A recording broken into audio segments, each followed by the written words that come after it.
I am back today with another 645 review. Previously on this channel, we've done day one, we've had week one. Now, finally, we've got stage one at the end of week 4.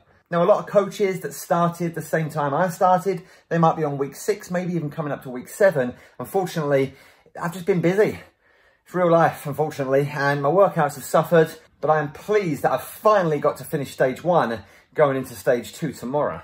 So just finished week 4 of Cardio 45, which is the last workout of the week. Like every workout, they're all good and it's what you want to make of it. All the exercises are around about 45 seconds each. There's usually 7 exercises and 3 blocks, sometimes 4. I'm sweating. Along the lines of something like a max 30, where it feels like it just absolutely dismantles you. This is not in the same league at all. I don't think anything can come close to a Shaun T workout when Shaun T is on full Shaun T mode. Nah, it starts here. Get out your head. You're not tired. You're built for this. By the sounds of it, and looking through a few different reviews that I've seen online across social media, it seems that a lot of people are split right down the middle with this program. Some people see it for what it is and they appreciate it. It's a mobility program, it's a strength program, it's a progressive program. It's not just let's make you sweat and get your heart rate up. There's a point to what we're doing, basically. I do feel that most Beachbody customers are conditioned to a certain type of home workout. And it's not really their fault, it's just the way Beachbody have produced their workouts over the last couple of years. This is not that program.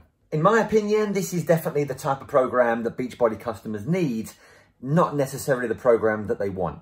Kinda like Batman. Some people say that this program is very slow, and while I somewhat agree with them, it's designed to be slow. It's designed, especially in stage 1, I'm looking forward to stage 2 and 3, like I say, but in stage 1, it's learning. Currently, we're just building a good foundation before we get to the next stage. Unfortunately, that's the way it has to be. So now what we're going to do, we're going to focus on our core stabilizing.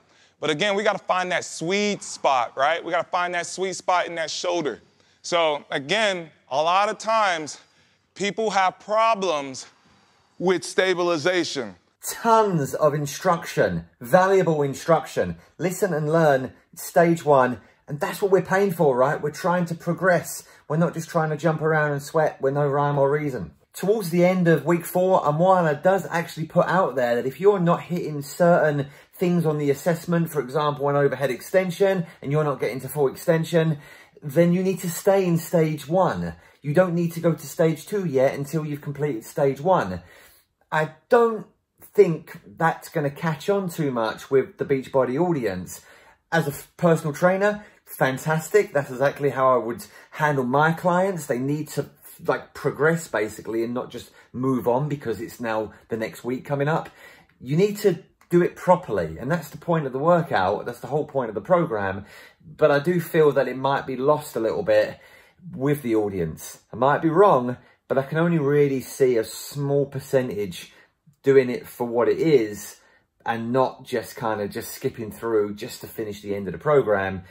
Let me know your thoughts on that. It might just be me. Meh, I don't know. I think I've got a good case. I do, however, appreciate that sometimes it is a little bit too slow for my liking personally. Now, I've said it before, I'm a personal trainer. I'm always doing this stuff with clients. So I already know the basics, the foundations. Not that I'm saying I know better than Amoila, obviously. I'm sure he's much more qualified than I am. But on that basics, it is very, very slow. The one exercise that comes to mind was week 2. I believe it was total body power. At the end, we had lateral bounds. It was awfully, painfully slow. You laterally leap, kind of like a skater, and then stop. And then leap, and then stop. The problem with that is that we've seen these exercises in 6 weeks of the work, and I'm assuming that most people doing 645 will have done 6 weeks of the work. We've also seen similar exercises known as skaters in P90X, Insanity, Lift 4, probably in Morning Meltdown as well, MBF, pretty much every single Beachbody program or HIIT workout ever created.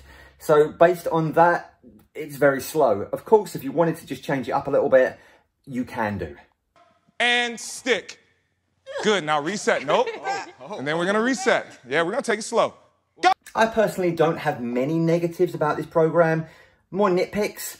The first one that comes to mind, I said the same thing on day one, is that the first thing I noticed was there was no explicit version. Now, coming from 6 weeks at work, which I think possibly may be the best Beachbody program for a very, very long time, I wanted that explicit version. I know it's not for everyone and it probably costs more to produce 2 different versions, but I like a good pep talk. Saying that, anytime I had my kids in the room or in the house, I would probably go back to the clean version, which, you know, there's nothing wrong with it. I wish with this one, I just had that option. I'm not entirely convinced that Amoila and the cast and the people that produce these videos have got together beforehand and got their timings correct. And I say that because sometimes, or more often than not, there's 3 rounds, 7 exercises, 2 blocks, and kind of 1 every minute on the minute exercise. But occasionally there's a 4th bonus block. Sometimes there's half a bonus block. Sometimes it's still 45 seconds or 10 reps, whatever the case may be. Other times it's kind of, let's just do half of it and just kind of get it over and done with because we've got an extra 5 minutes. The program is 6-4-5, 6 days a week, 45 minutes a day. But it just seems like they're so determined. Like it has to be 45 minutes. We just have to kind of add something in.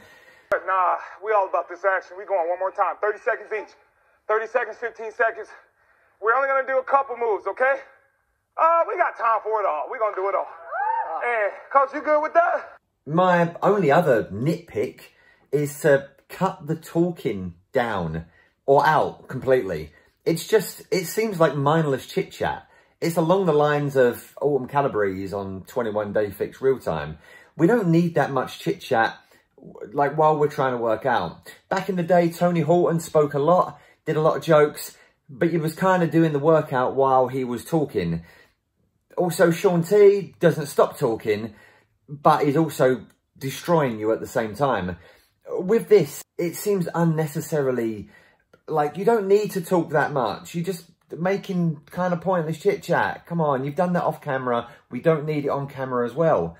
Let me know your views on that down in the comments down below. For me to bring it up, there must be an awful lot of it. Before this video, there's been a day 1 review and a week 1 review, so I don't really want to go over old ground again. By all means, check out those videos. They'll be down in the description. I like this program. I think it's fantastic. Right now, I'm going to give it a solid 7 out of 10. Nothing is going to get a 10, so we're only going to really go up to 9. In order to get 10, it would have to be ridiculously perfect across all levels. And to be honest, nothing is ever going to do that. So a solid 7. Very much excited to see where stage 2, 3 and 4 are going to take us.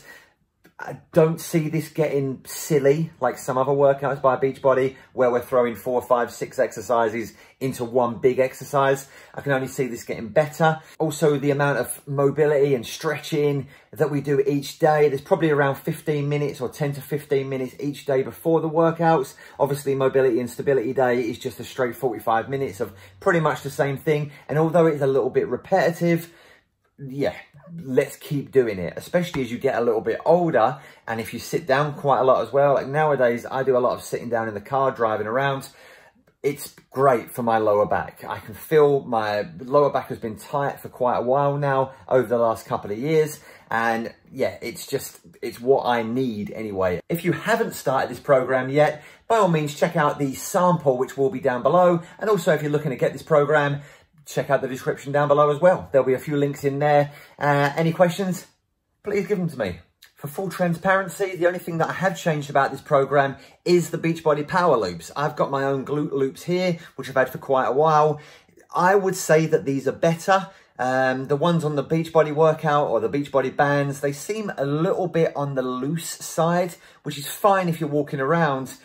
But I mean, for £12 for a pack of 3 with some pretty decent resistance to work the glutes, you can't really go wrong with these. If you can find the Beachbody Power Loops fairly cheap or get them bundled in with like a VIP early access version of 645, by all means go for that. But I wouldn't really be paying silly prices for it. These are off Amazon. Again, there's a link down below. They're the ones I use. I'd say go for these. Honestly, stick with it. If you're in the first week or in the first month and you're thinking, oh, I can't be bothered to do that anymore, let's just go back to Morning Meltdown or Max 30. Don't do that. Stick with the program. You've started the program. Finish what you said you were going to do. Carry on. Only good things are going to happen. Guys, I'm looking forward to stage 2, which is going to start tomorrow. So until next time, let's chip.